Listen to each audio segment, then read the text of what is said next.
Hey YouTube, I just wanted to do a quick follow-up to my last video.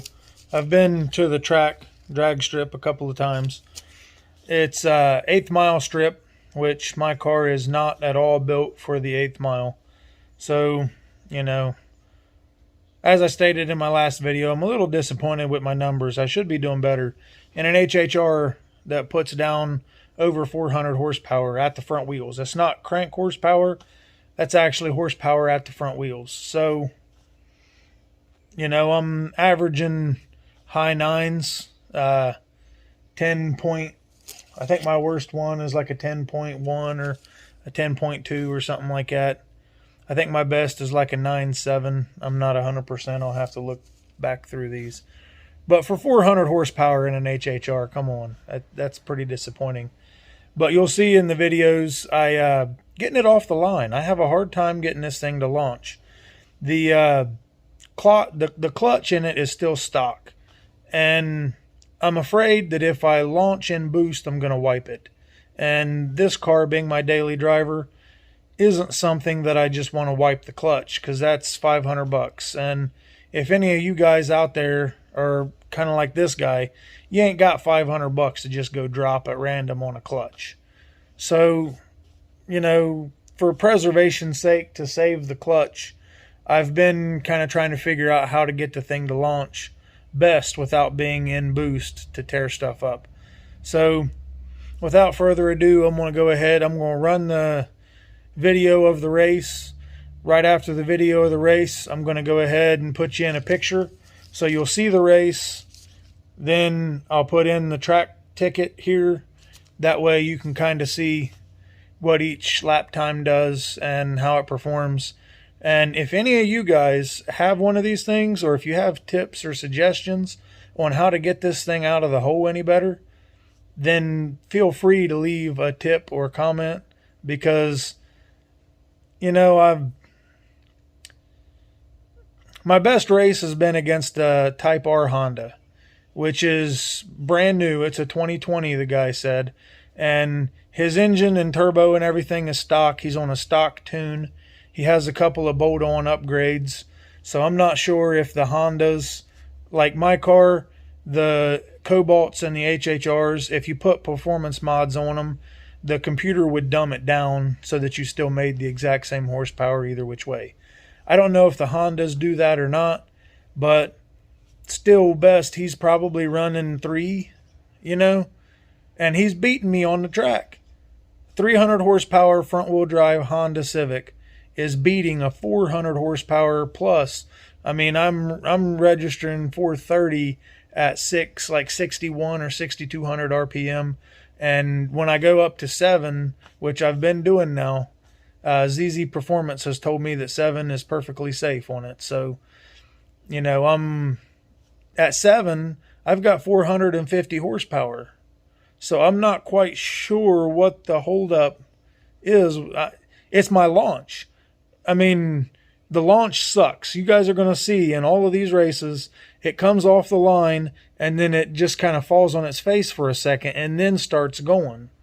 But once it starts going, most of the things I'm racing, I'm catching up with, other than the Demon that was next to me. And he stopped. I don't know. I haven't talked to the guy yet. I believe he throttled off the line because he knew I couldn't get off the line and he wanted to give me a fair race. So he still beat me, but that's a Demon. So, I mean, a 400 horsepower HHR versus what, like 700 or 600, however much a Dodge Demon has, that's not much of a challenge for him. So, but anyway, like I said, I'm going to go ahead and get to it. I'm going to put the videos up. I'm going to play them back to back. After each video, I'm going to show you the ticket. That way you can see exactly what happened and what everything is. See the 60-foot times. Remember, this is the 8th mile. And like I said, if you guys got any tips or suggestions for me on how to launch this thing best without being in boost, please don't hesitate to put something right down here. I have not yet, in my whole YouTube history, I have not yet got a comment or a question that I haven't responded to. So if you guys have anything to help me out, please put it down there, because I'm not quite sure and I want to get some better times. And, you know, it's fun to go out there and do it. I just don't want to kill it. So in your thinking, when you start offering me suggestions, remember, I don't want to kill that clutch. So without any further ado, I'm sorry sometimes I get a little winded and talk too much, but you know, this is just for show. So here we go. Let's get on with the first video.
All right, and that was it, guys. Like I said, if you guys got suggestions on getting off the line a little bit better, I'd be a lot more competitive if I could launch a little better than what I had been.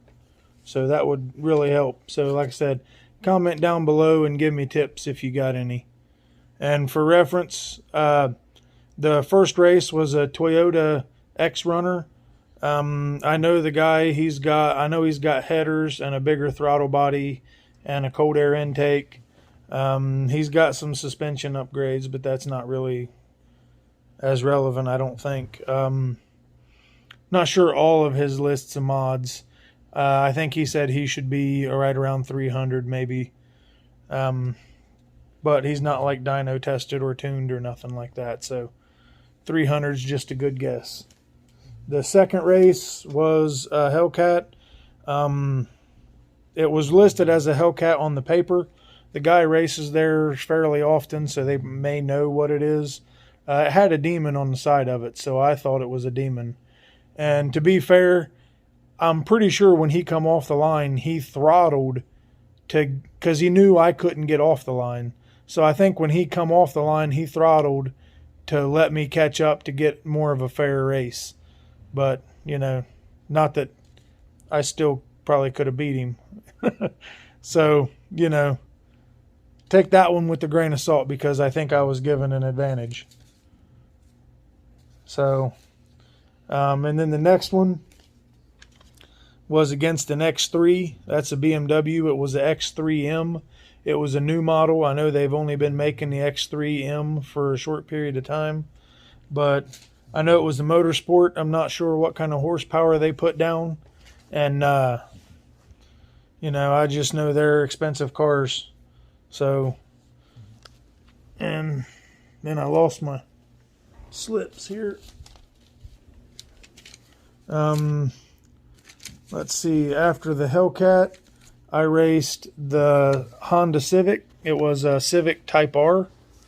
I talked to that guy the other day. He actually has some basic bolt-ons, and he doesn't have a tune or nothing because I guess at the Honda dealership they told him if he put a tune on it, they would see it and it would void his warranty. So I don't blame him for not tuning it.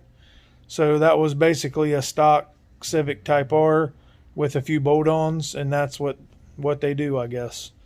So then the next one was a BMW. I'm not 100% sure if it was a 3 or a 5 series. Quite honestly, I didn't really pay attention when I pulled up. That was my first run of that day, and I just kind of wanted to see what it would do just to warm up, you know, get a little bit used to my break-in race, whatever you want to call it. But anyway, when he was in the hole, it sounded like when he was revving it up, I thought I heard turbos, or at least a turbo, and the exhaust didn't sound stock, and I don't believe he had a hood on it. So, you know, that could mean a lot, or it could mean nothing. I don't really know what it was. I know I came off the line sucking, just like every other run. But if I had a better off the line start, I probably would have beat that BMW. I don't know. I probably would have beat a couple of cars. I probably would have beat that Civic if I could get off the line. In the race with the Civic, I didn't mention, you can hear it, but I missed second. When I came out of first into second, it went to fourth. So I actually had to go back around to get it back down into second to take off. And that's when he shot out in front of me. We was neck and neck up to that point. So that was my first race that instead of trying to rev it a little bit, I was trying to drop the clutch at about 3,000, 25 to 3,000 somewhere. That was the first race that instead of revving it up a little bit and then dropping the clutch to try to take off, that I just took off. So when the light hit, I dropped the clutch and put the pedal to the floor. That was the first race, like I said, I did that way, and I seemed to have a better off the line, but it doesn't matter when you don't hit second gear, so it kind of killed me. But that's it for now, guys. Like I said, any suggestions? I need to get this thing off the line so that I can put up a respectable number at least once. You know what I'm saying? I just don't want to wipe that clutch. So any tips or info, put it down there. And, you know, if you have questions or whatever, don't be afraid to ask. I've done all the work to it myself. So, you know, I can kind of help out little bits here and there with what I can. So, till next time, guys. Peace.